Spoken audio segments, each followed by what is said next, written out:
Hello everyone, you read the title of the video, so let's get right into it. Before we get to the top 3 late and endgame weapons, I want to point out some honorable mentions that can get you to the endgame. The Knight's Crescent from Nagakuga is a very solid option, 20% affinity, a lot of purple and white sharpness and a power file. Pretty easy to get to 100% affinity, and the damage it deals is pretty impressive for how relatively easy it is to acquire. Then we have the Royal Titan Axe. You get it from the event quests 50 Shades of White, and what makes it good is its big chunk of white sharpness, 15% affinity, a level 3 deco slot, although I just use it to slot in the Elementless Jewel, which increases raw damage on weapons without element or ailment by 5%. Overall, a very solid weapon for your first late game Switch X build. But now onto the big 3. First, we have the Golden Crescent from Gold Rathian. This thing used to be meta for quite a while and still is a very powerful weapon. 1015 raw with purple sharpness and the same affinity as the Royal Titan Axe at 15% makes it a flat upgrade in every regard except the slot. We only have a level 1 slot, but that's still better than nothing. The poison damage is only the cherry on top and boosts your DPS even further. Obviously we have a power file here, and if you sometimes struggle to keep up aggression with Switch X, especially against certain monsters, the poison damage will continue to damage the monster while you are on the defensive side. And before we move on to the next axe, there isn't really a need to slot in more poison damage. Focus on boosting the raw damage and just take the poison damage as a little bonus on top. Our following Switch Axe may take some nerfs to acquire, but it is certainly worth it. The Lightbreak Axe boasts 1050 raw damage with very little purple sharpness and 0% affinity, which in late and endgame is no problem though. If you need some inspiration for how to make this little bit infinite purple sharpness, be sure to check out my Switch Axe builds video. Another huge plus point for this axe is the level 4 and level 3 deco slot, which makes it the second best Switch Axe in terms of slots, and maybe just the second best overall. And the number 1 spot, of course, goes to the Fatalis Switch Axe, True Fatalis End. 1225 raw damage, purple sharpness and 2 level 4 deco slots easily take this thing to the top. The 30% negative affinity are just a minor drawback that still can be taken to 100% on endgame builds thanks to augments, critical eye, agitator level 7, 4 level of attack boost and weakness exploit. A little bit of dragon damage on here, which is just meh.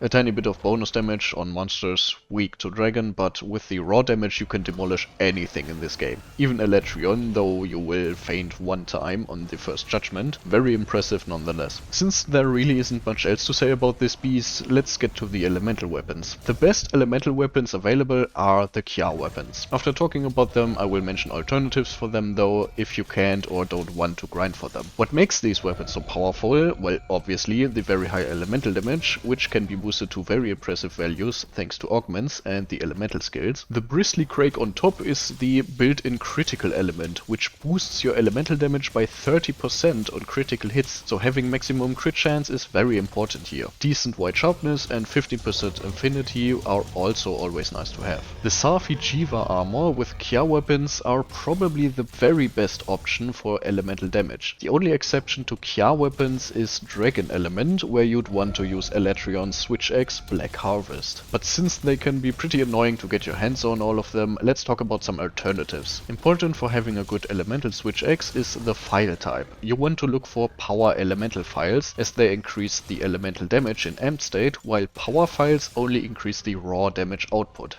I won't talk in depth about each element, I will just give you one powerful axe for each element. Keep in mind I mostly judged them by having an elemental file and very high element. For fire we have the Lowen Bile from Anjanath. Super high fire damage but only blue sharpness and negative affinity, but it does the job. For ice we have the Moonstone Hoarfrost from Frostfang Barrioth. Purple sharpness, 15% affinity and high ice element, very good choice. For water, the Coral Pookie's Deep Lagoon 2 is an excellent choice, good purple sharpness, high water element and decent raw damage. For thunder we are going with Kirin, very high thunder element, white sharpness and pretty good raw damage, unfortunately only 0% affinity and no slots. And for dragon element, if you don't have access to Elytrion, you may use the Death Edge Val Damios from Val Hazak. For its very high dragon element, white sharpness and 2 level 2 deco slots. Next up we'll talk about status switch axes really quick. Once again the Kya weapons are by far the best option, because not only do they have very high status damage, but built-in critical status, which works just like critical element, except that it deals additional 20% status build-up on critical hits. Let's go over alternatives for these as well real quick. The Baroth Dozer is the only paralysis switch X outside of Safi, which can use its status without awakening it first thanks to the unique paralysis file. The Datura Garden 2 from Puki Puki has very high poison and overall decent stats. The Nyx Smasher 2 from Nightshade Paolumu has the best sleep element while also dealing good damage, which is important for the wake up hits. And the Dios Smasher is a good choice if you're going for a blast build. The Safi armor is again an amazing choice, or 4 pieces of gold Rathian for true critical status, where the status build-up is increased by 40% on critical hits. Alright, so why the hell haven't I talked about the Safi axes this whole damn time? Very easy. His weapons are so goddamn versatile and complex. Literally any axe I have mentioned up to this point has a Safi version you could use instead, and the potential for mixed builds with the essence of certain monsters makes them even more complicated to determine their power level. The Safi weapons are